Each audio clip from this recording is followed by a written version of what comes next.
his proof expressions effectively can be seen as an alternative process calculus notation. Like if you compare his proof expressions to the form of the pi calculus that Wadler uses, they're extremely close. Essentially, what Wadler does with his original sessions types paper from 2014 is, kind of morph the pi calculus to be as close as possible to what he needs to write down linear proofs. It's only barely the pi calculus. And so, another way to achieve what Wadler did was to give a direct pi calculus encoding of Abramsky's proof expressions. And by the way, the linear types can change the blockchain. All I did for that little contracting language at the end was to give ASCII syntax for proof expressions. Right? I mean, that's all that little language is. And that's kind of the point, is that already there's an existing language that covers most of what you would of the phenomena that was thought about for the blockchain. All right, well, let's see. Did Vitalik join? Yep. Sweet. All right, well, if you guys don't mind, I'm just going to quickly dive in to this just to give an overview of how to represent data as computational behavior. Cool. Christian, are we recording? Awesome. Okay, so I'm going to quickly do a screen share and then blast through this.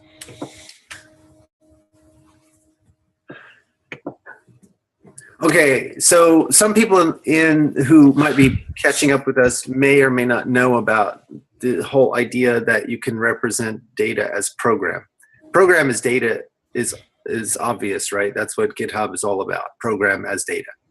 Except, of course, they don't have a schema for searching it, and they don't have ways to index and treat it as data in the way you would a normal relational database. But that's beside the point. We all understand program as data. However, data as program is a little less well understood. It goes back to earlier work on attempting to understand the foundations of mathematics. So you can look at piano arithmetic, where we think of the naturals as arising axiomatically from something called a zero and something called a successor function, right? So the number 2 is the successor of 0, for example. And then Alonzo Church takes this idea and essentially uses it to provide an encoding in the lambda calculus of the natural numbers. And you can think of it as you count the number of applications of a function, and that ends up being the basis for the church numerals or church encoding of the natural numbers. Now, you can take a similar notion and implement the Booleans. And you can take a similar notion and implement as programmatic behavior linked lists. And all of this was done by Robin Milner as a way of kind of helping people understand the pi calculus as well, because since you can compile the lambda calculus down into the pi calculus, then you should be able to also do these kinds of things. And lo and behold, you can. And if you do it more directly rather than passing through the church encodings and then into the encoding of the lambda calculus into the pi calculus, you get a lot of interesting information about the behavior of data structures. In the pi calculus, you can see the distinction between destructive and persistent data structures. You can also see in Milner's tutorial how you would build a linked list that lived on the internet. So all of those things and how you would reason about it. And all of that stuff shows up quite readily in his polyadic pi calculus tutorial. Here, so because the row calculus is a variant of the pi calculus, and it's a full and faithful variant in the sense that you can encode the pi calculus down into the row calculus. again, you can get encodings of data as behavior in one of two ways. Either you can take Milner's encodings and then run them through the PyCalculus to row calculus compiler and get the encodings that way, or you can encode them more directly. And that's what I'll be just illustrating here very briefly. So for people who aren't familiar with this, in the programming language semantics community and the literature, we usually use this double braces notation. Is the font large enough for people to see? Just thought I'd check in with. Cool. Cool. All right. So usually in the literature, we use this double braces notation to describe compilers or interpreters or interpretations of. Let's see. It looks like there was a chat that came in. What was that? I just pasted the link to the doc. Oh, see. Okay, cool. Thanks. So like if you have some source language S and you're interpreting, you're giving meaning to expressions in that source language over in some target language T, then you might type the double braces this way, right? So where the function argument goes between the braces, and in the E here is the expression in S, and then the double bracketed thing is then going to live inside T. And typically we might have some ancillary arguments that go into the interpretation. So like in the simple case where you have one additional ancillary argument, we might write that to the right of the double braces. And so A would look like that. And what that does is takes a pair where E is an expression in S and A is some ancillary context and maps it down to T. So this is kind of standard notation in that literature, and just thought I'd make sure that people who aren't familiar with that have some exposure to it. So what I'm going to do is to do a church numeral style interpretation of the naturals to give people some flavor of how this goes. Right. So I'm going to assume the Rolang contracting syntax, and if there are questions about this, then please look at the Rolang spec. Here's the link. In a second.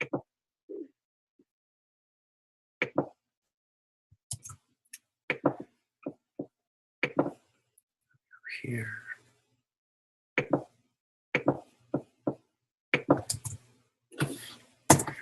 Okay. All right. So there's that. Right. So so the target is going to be Rolang, and the source is going to be the natural numbers, right? So we expect things that go in here to be numbers and things to come out here to be processes or contracts in Rolang. The ancillary arguments are going to be a pair of channels in Rolang. And there's two channels, a channel for the zero and a channel for successor. And so it's really easy to give an interpretation of the zero when you turn zero into a process. It's the process that outputs the zero process or the code for the zero process on the zero channel, and that's very straightforward and simple. The code for the number n will output on the successor channel the code for the number n minus 1. So that's really, really straightforward. Nothing to it. It's effectively a one-line definition if you don't count this line break here. And then using these definitions, we can write down an implementation of addition. So what we'd like to do is interpret the expression m plus n using the channels 0 and suck. And what we want to do is we want to come up with a process which if we put it in parallel with the meaning of m and the meaning of n, that it would end up being m plus n. So it turns out that that's pretty easy to define, and what it does is it helps us understand how namespaces work. So the motivation for namespaces is if we gave the meaning of it. So remember, this is going to result in a process, and that process is going to interact at this channel and this channel. So a namespace then literally is the set of channels that a process interacts with itself and the world. Right. So if we gave it if we gave the meaning of M, the same channels as we gave the meaning of N, then add this process here would have to worry about the possible interaction or mixture of signal coming from N and signal coming from N. And so instead, what we do is we give M its own namespace in which to unfold the process that is M, right? So this will be a distinct, so that's what this new thing does here. This will be a distinct channel for 0 and a distinct channel for suck M, right? And this is a distinct channel for 0 and a distinct channel for suck. Right, so the two processes are running in their own namespace. And what add does is it's going to add the two together. And it's aware of the fact that it's picking up one process or one numeral from one namespace. Sorry, that would be the way I've done it here. So that would be that namespace there. And another new process that is a numeral from another namespace. And then finally, it's going to deliver the results in the requested namespace, which is this provided by the parameters to the interpretation. Now, there's one other little trick that we do that's fairly common, which is a reify and reflect trick. So here, the answer is going to be on the channel return. And so we go and grab the answer off the return channel, and then we start running it. And so this reflect and reify trick is really useful because it allows us to mix lazy and eager computation in a fairly smooth way in these kinds of concurrent computations. So let's dive into what add does. So add is very straightforward. There are basically 4 cases. You've got M is still willing to talk about succession, and N is still willing to talk about succession. And what they are willing to say about succession is the thing that preceded that succession, right? So what's sitting on the suck M channel would be M-1, so that's MMO. And what's sitting on the suck N channel would be N-1, that's NMO, right? And in that case, what would we do? Well, we've got this add process lying around that we could use to add the -1s. So since we know that these two are numbers, and if we put them in parallel like this, then this ought to ensure that the result for M-1 and N-1 will be stored in some result place. Let's make sure we make a new one so it doesn't interfere with anything else, right? And then we go and grab that, and then because we've taken -1 off of here and here, we better go put it back, right, when we return the result. So that's what we do. We increment by 2 here, and that's what we supply on the result. So this is just the recursive case. And then there's the obvious base case. The base case is we've got zeros, so neither of them are willing to talk about succession anymore. So in that case, we just put the 0 into the result channel. All right? And then there are only 2 other cases. One is where M is willing to talk about succession, but N isn't. In that case, whatever is left in M, we can just go copy over into the result namespace. And copy is a little helper function that moves processes from one namespace to another. And you can see, or processes that are numerals from one namespace to another. And then there's the dual case where N is willing to talk about succession, but M is done talking about succession, and this does exactly the dual of that, right? So without loss of generality, we can understand that.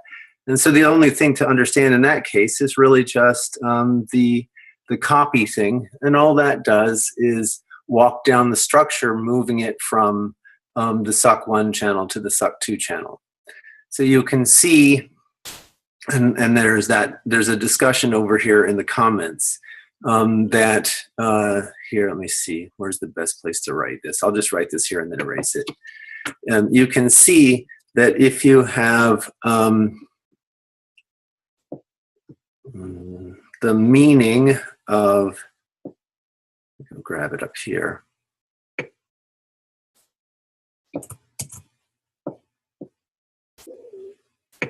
If you have the meaning of M in parallel with copy, and let's make sure these line up. So how about we say 0, 1 and suck1, then that will eventually evaluate down to the meaning of M into 2. All right, so that's how copy works. It's just shuffling this guy from one shard to another, right? And that gives you sort of some intuitions or insight into how to think about shards and how to think about these things at internet scale, and to make sure that we have contract expressiveness that handles that sort of thing, right? So this is a very simple example of that kind of thing. So those are all 4 cases. So it's worth spending a little time just making sure you understand how each of these pieces fit together. But hopefully that gives you a little bit of a head start on that. You can do a similar thing. Let me just stop and check and see if there are any questions before jumping on.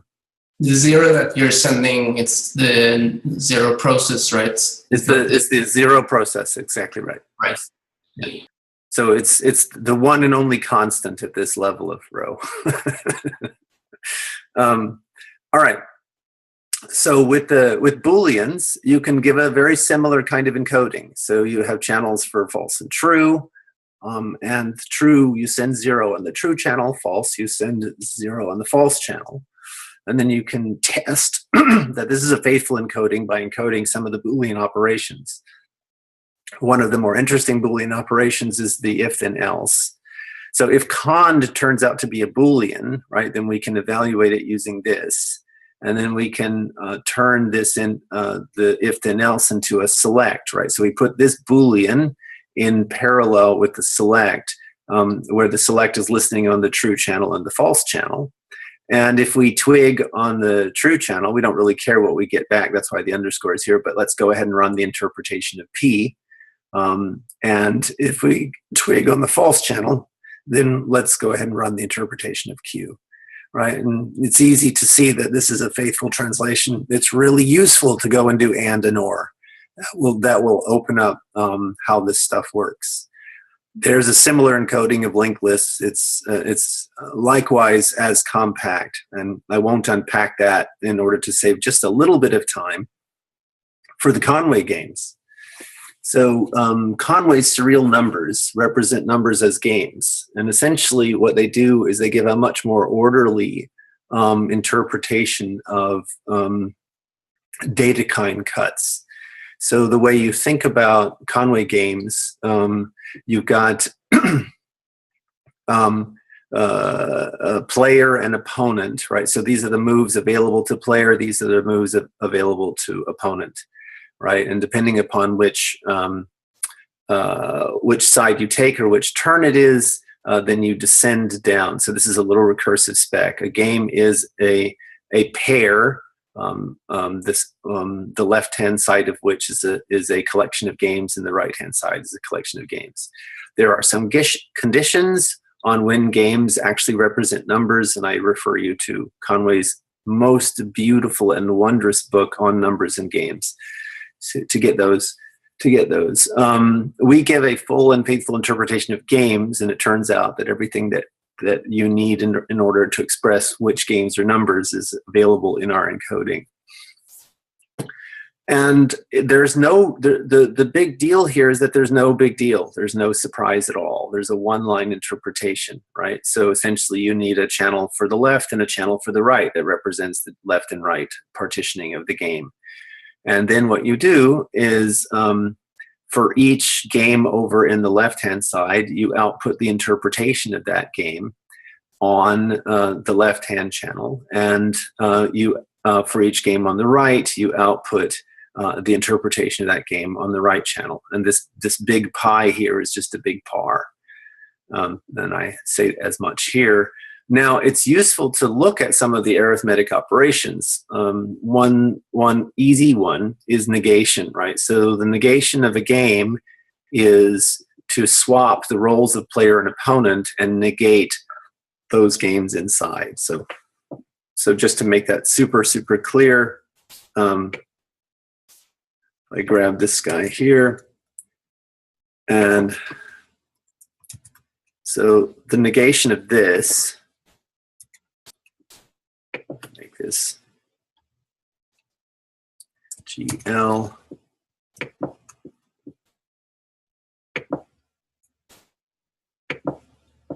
GR,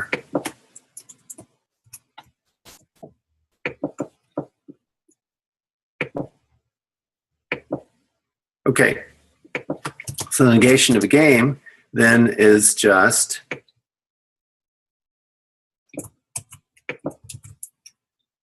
or this becomes R, and this becomes L, and this is negated internally.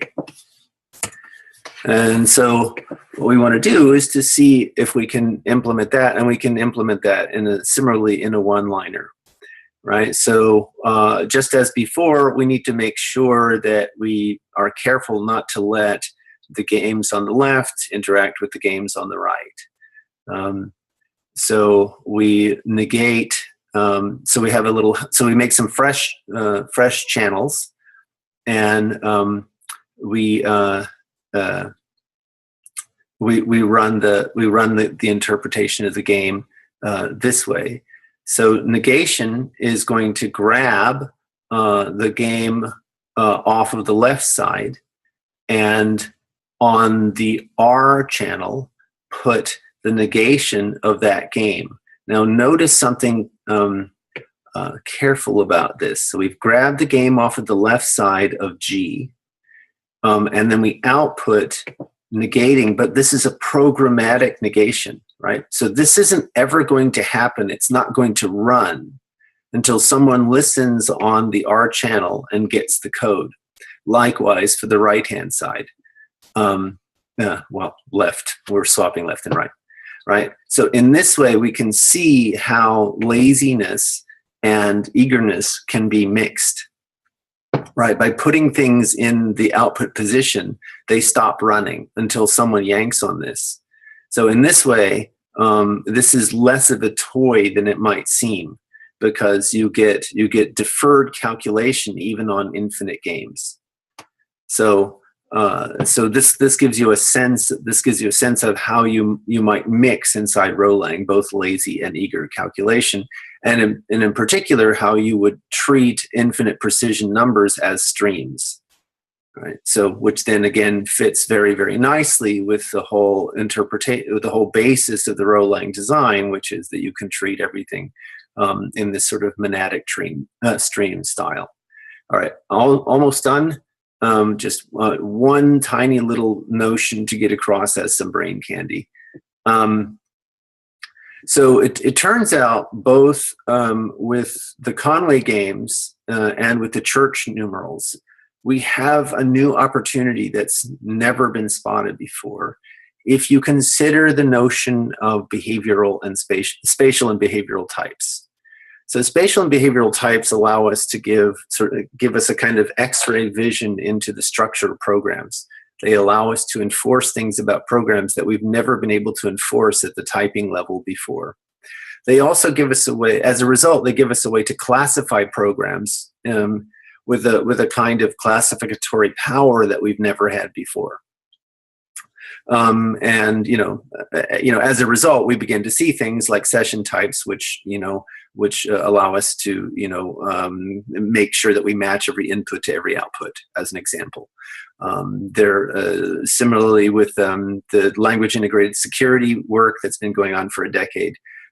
We can say things like, this channel is never going to be leaked to those parties at the typing level. So there's lots and lots of evidence that we can say things with spatial and behavioral types that we could never say before, and therefore we can classify computational behavior with a kind of a very fine-grained classificatory power that we've never had before. But hey, let's look at numeric types, right? So the traditional numeric types are, going back to, they go back over the last few millennia, right? So we have the naturals, the integers, the rationals, the constructibles, the algebraic, the real, the complex, and more recently the geometric. So these are types of quantity or different notions of number, but they really represent a kind of random walk through the notions of quantity and number, right? They're a very particular, strange investigation of the ideas that come from a sensibility that was primarily not influenced by our understanding of computation. Why? Because most of those notions came from the preceding millennia, whereas computation has happened in the last century. So people should let that sink in for a minute. Most of these notions of types of number have happened in the preceding millennia, whereas our understanding of computation has only happened in the last 100 years. So these notions of types of number basically have not been influenced at all by our understanding of computation. However, we do have a way, quite clearly, of representing and reasoning about notions of quantity and number that is computational. And now we have an unprecedented classificatory power of computational behavior in the spatial and behavioral types. So we will have, in the next 100 years, new notions of types of number. And this approach gives us a more disciplined and more fine-grained understanding of number than we have ever had before, or it has that potential. If no one picks up the torch, I don't know that it will happen. But if someone picks up the torch, then behavioral types can say things about number theory that we've never been able to even contemplate before. So I just want to leave you with that little brain candy because it's pretty awesome. Okay, I'm done. Anyone else want to either ask questions or move on to other updates?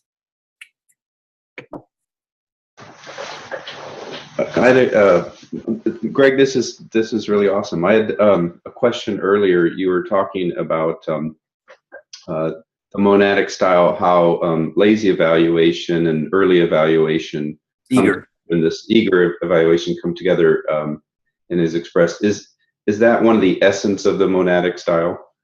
No, it's not the essence of monadic. It's the essence of reflection. Of reflection. Okay. Yeah. So but it's a great question. I really appreciate it. So we can see it in operation in this little design pattern that happens all throughout this code. So if you look right here, so this little fragment of code is assuming that the answer is going to be on RTP. And when it gets the answer, it's going to do something with the answer. In particular, it's going to run it, right? In this setting, when it runs it, it's immediately frozen again. But that's only because the syntactic category for output is we output processes, right? But this little example gives you the freezing and thawing capability, which is the basis of being able to do lazy versus eager.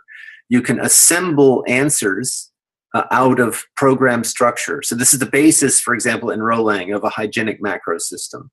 So if someone, felt really interested in doing, hygienic macros in a concurrency setting, well, Erlang would be the best place to do that work, because we have built into the core language features this capability of freezing and thawing. So here we're thawing. Right here, if we ignore all the remaining context, we're thawing a computation and letting it run. And then immediately, because we're placing it in the output setting, we're immediately freezing it again. And the reason is because we're just copying this little bit of program into this larger program here. Right. And do you choose the word freezing and thawing versus like serialization and deserialization for a reason? Yes, but you can so serialization and deserialization is not quite the same. When you deserialize something, for example, let's say you deserialize some serialized JSON. So what is the serialization process for JSON? The serialization process for JSON takes you from an ASCII representation into an in-memory representation for some particular computational environment. That in-memory representation is more data than it is program. Mm-hmm. Here, we're literally getting a program and running it, mm-hmm. Mm-hmm. right?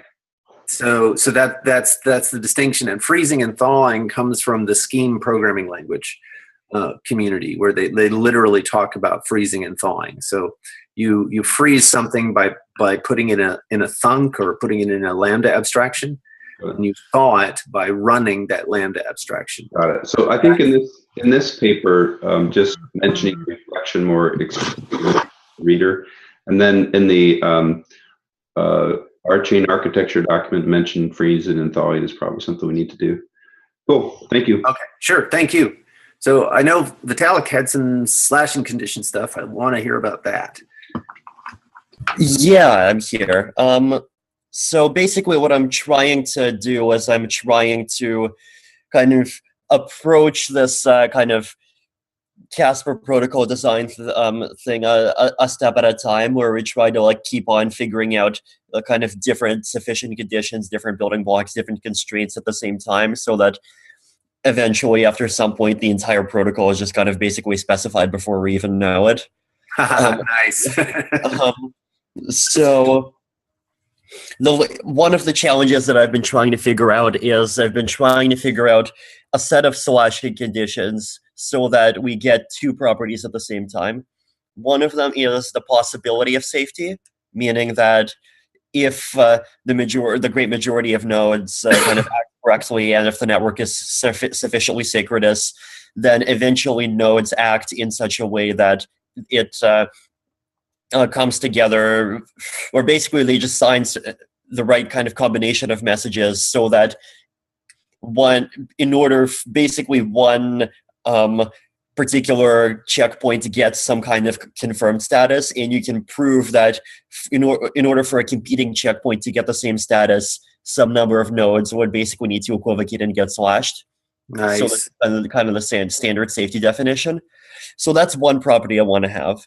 The other property I want to have is I want to prevent honest nodes from kind of getting stuck. So what I mean by this is, if, let's say, you have a naive protocol where, let's say, you have a set of checkpoints, and in order for one checkpoint to get confirmed, you need 2/3 of nodes to sign off on it, and you can't move forward unless, you can't confirm anything unless 2/3 of nodes sign off on one checkpoint. But at the same time, if you sign off on two checkpoints that you get slashed, then you could imagine a situation where you get 50-50 between two checkpoints, and in order to move forward at all, 17 of them have to voluntarily kill their own deposits. So that's something that I do not want to have, and as far as I can tell, what I've come up with so far doesn't have that problem, but like you want to be sure. Mhm. And the third thing is I want to kind of there's also two subcases of that. One of them is where the whole network gets affected by that, and one of them is where a single node somehow gets into this weird state where it can't move forward without equivocating. And I'd like to prove that like both don't happen. And the third thing is also kind of bounding the griefing factor, which basically means that you can't cause other node, like node A can't, or set of nodes A can't cause set of nodes B to either lose X dollars or lose the opportunity to get X dollars of profit without losing some constant multiple of X themselves, where the constant multiple is preferably something like 1 or 2. So the slashing condition that I've come up with so far is, it's slightly intricate, but basically the idea is that you have this abstract notion of a checkpoint, and a checkpoint is generally like a block in the chain, and checkpoints have, they have a partial order, so, one checkpoint can be an ancestor or descendant of another checkpoint, and if checkpoint A is not an ancestor and not a descendant of checkpoint B, then that means that they're incompatible. And my rule is that nodes sign messages that say, I sign off on checkpoint X, and I also sign off on the fact that in kind of above me in the kind of blockchain hashtag, I see at least S other signatures that are also of that same checkpoint.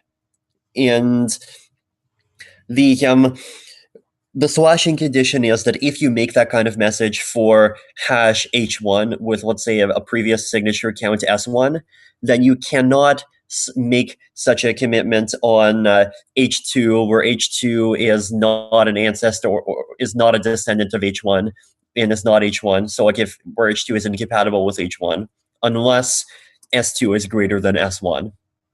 So like basically what that means is you can't switch over unless you're switching to something that already has more support than the thing that you switched over from. It kind of put it in simple language.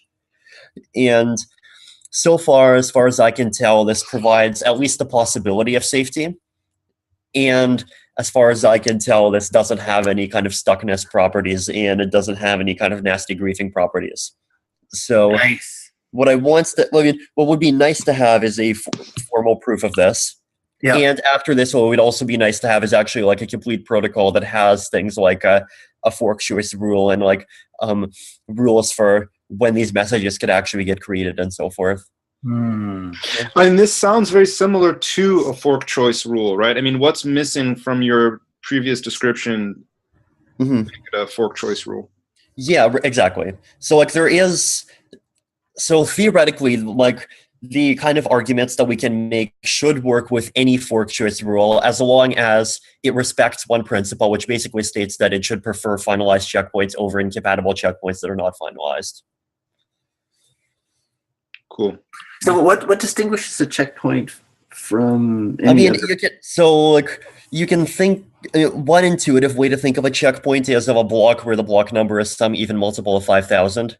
But like that's just one way to define it. Like it's theoretically could be anything. I mean, like you could theoretically make every block a checkpoint, but then that would just make the protocol really inefficient because you'd have lots and lots of overhead. So I suspect that a checkpoint represents a kind of observation boundary. Kind of. I mean, you can think of it also as like the unit of like the thing that's being finalized. Yeah, understood. But like what your a checkpoint is marching towards is a boundary which is like before once you've crossed the checkpoint, you're allowed to forget or you've accumulated certain information. I guess would be the better way to say it. I'm not sure if it represents that. I mean, like the way I've described it, checkpoints only just like represent the passage of time, and you could imagine that like a checkpoint between like checkpoint n and checkpoint n plus 1, the intermediate blocks are all just created by one validator.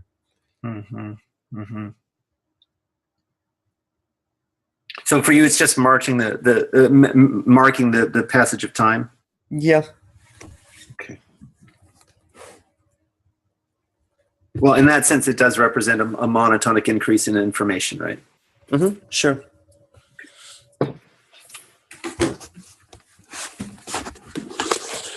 Cool. Any other updates? I mean, the other thing is I've been trying to figure out fork choice rules, and I think, as I said in the channel, one of the concerns that I've had is like I'd like to have a basically I would like to have a rule that doesn't have any that doesn't lead to any kind of game theoretic weirdness where the rule says that you're supposed to favor A over B, but then all kind of regular human logic says that B is the thing that's going to win, and so it's in validators' incentive to try to vote on B instead of A. I want the rule to be kind of nice in the sense that it doesn't have those kinds of issues. I mean, I think even if there's a bit of not niceness in that sense, I'm convinced that that's not fatal, because you could easily come up with situations in proof of work where chain B is obviously going to win, even though it doesn't, even though chain A has more work. So because especially if you have things if you have Turing complete contracting capabilities, you can always come up with situations like that. Yeah. But at the same time, I'd like situations like that to, I guess, be the exception and not the rule. Yeah, that makes sense. So wanted to see if Vlad or Rick or anyone else has any updates. Mm-hmm. I have no updates. I just got off the train and I missed, unfortunately, most of the Vitalik update. But I do have a quick question, Vitalik. I caught this last little bit of discussion about any external actor having some probability, but the protocol only allowing you to state some other probability. Are we talking about subjectivity, or are we talking about? No, so what I'm talking about is let's say the fork choice rule at time t says that between A and B, A is the thing that should be favored, right? Mm-hmm. But let's say that actually A is relatively far away from being finalized, and B is 4 signatures away from being finalized. So why, in that case, would why would the fork choice rule not say that B is favored? Right, exactly. So the point is to have a fork choice rule that favors B and not A, and that doesn't have situations where it favors A and not B in this case. Yeah. Okay. So I think that's pretty straightforward. Okay. Interesting. So why is that? I mean, first of all, the longest chain rule totally does not have and anything bolted onto the longest chain rule totally does not have this property. Yeah. So I'm generally quite uncomfortable with the longest chain rule. Why? Because I think we should go because I don't like the synchronicity assumption that it requires. I like the more weight working on it rule. Okay. Which basically should be the same if the network is synchronous. Well, actually, not quite the same as the one, because the main difference is that the longest chain rule double counts multiple blocks made by the same validator, and anything based on proportion of validators doesn't. But if, say, I have one validator working on one chain and one validator working on another, and the one on the first chain has twice the weight of the other, then right. the first chain should get long twice as fast. Yes, but what if you have a situation where you have okay, so this is taking into account kind of, well, okay, here's one. Let's suppose you have a situation where on chain A you have, let's say all validators have the same weight. You have validator validator 1, and on chain B you have validators 2 and 3. But validators 2 and 3 have really horrible network connectivity with 10-second latency, and that's the thing that causes their chain to grow fast to grow slower than 1. Yeah, exactly. Yeah, and this is a great example of something where my fork choice rule would go with the slow one. Okay. Have you looked at my subjective or synchronous final try again Casper document? It's no, unlikely. You sent it to me in the last few days, right? I think it was in the Casper channel, but I'll send it again. In the last few days, I've been working on this kind of decentralized exchange stuff a little bit more, and Okay. been kind of still recovering from my snowboarding injury. Okay. But, Oh no, you got injured? yeah, it's okay though. It's just my arm. Who needs that? Wow. Have you learned to type with your leg yet? No, I just have to like unstrap from my harness to type. Okay. Well, Oh hope you get no, better. dude. Wow. It's not so bad, Greg. Okay. But yeah, I'm totally getting better, and I'll be back in action soon. Oh, good. I'm glad to hear that.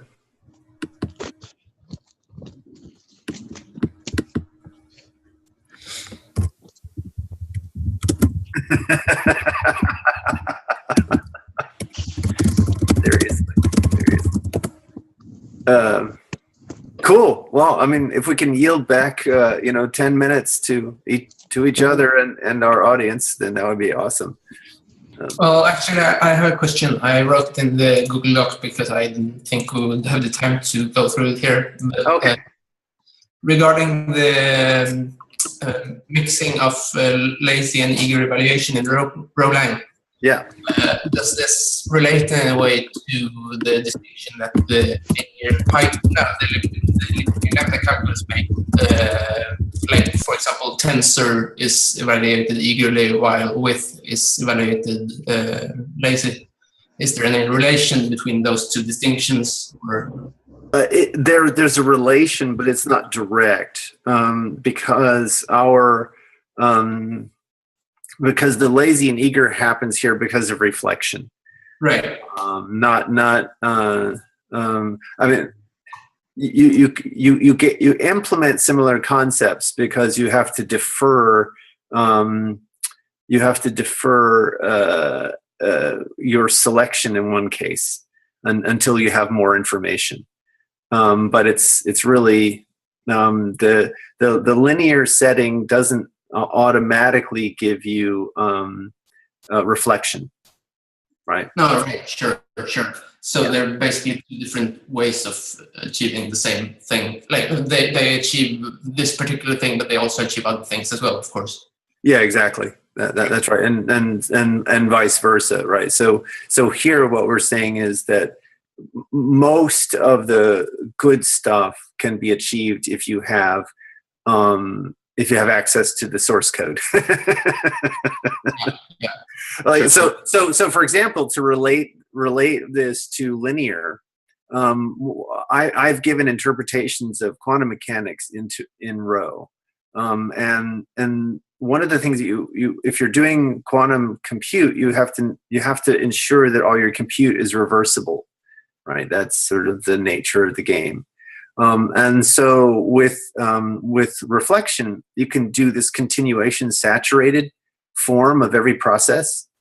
So, and I speaking of Casper and the blockchain, like I use the continuation saturated form to do a source to source translation, so that you can get all of the metering and of computation, out of the virtual machine, so it has a direct application.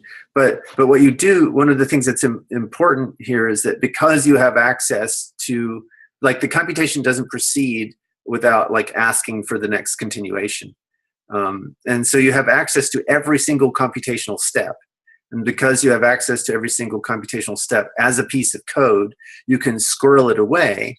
So you can unwind and undo, and that's how you give a sort of an auto compiler from. So imagine like someone writes a program in the lambda calculus, and then you compile it to because you can compile lambda to pi and pi to rho, and you can take every rho calculus expression into a continuation saturated form. You now have the ability to auto-generate reversible computation. Why? Well, you just run this computation, and then you make sure to squirrel away as a part of your, in the final step of your compiler, you squirrel away a copy of every step, and so you can always undo every computation that you've done because you're recording all the information that went into making that computational step. So it's like what debuggers do. but it gives you this ability to get down to quantum compute infrastructure. And so that's an example in a very practical and very specific, compilation chain of how you can use reflection to get you to reversible computation, which is sort of the nut when it comes to utilizing quantum computation. Does that make sense? Absolutely. Cool. And so then the relationship. So linear is directly related to quantum, and in fact, if you look, like one of the things I've been trying to suggest to the blockchain community for quite some time is that there's an entire preceding decade of quantum programming language research. So people like Peter Selinger and Thorsten Altenkirch and many others have provided basic quantum programming language designs. And the reason this is relevant is because the qubit is a linear resource. So most of these designs end up with, you've got a functional language and you inject into it qubits and all of the operations associated with the qubits, right? So that's the shape of the vast majority of these languages, with one exception, which we could talk about at another time. But the point is that qubit resource is a linear resource, and it's governed by linear types. So it's basically, you've got normal types plus some linear types, and then the qubit resource is fungible. So if you wanted to begin again, instead of having solidity, you wanted a language design that already had a formal semantics, that had a data structure that was associated with things that you could trade and were fungible. Well, the quantum programming language designs would be a very, very good place to begin, because the resources are linear. They have to be accounted for. Every in has to have a corresponding out, and every out has to have a corresponding in.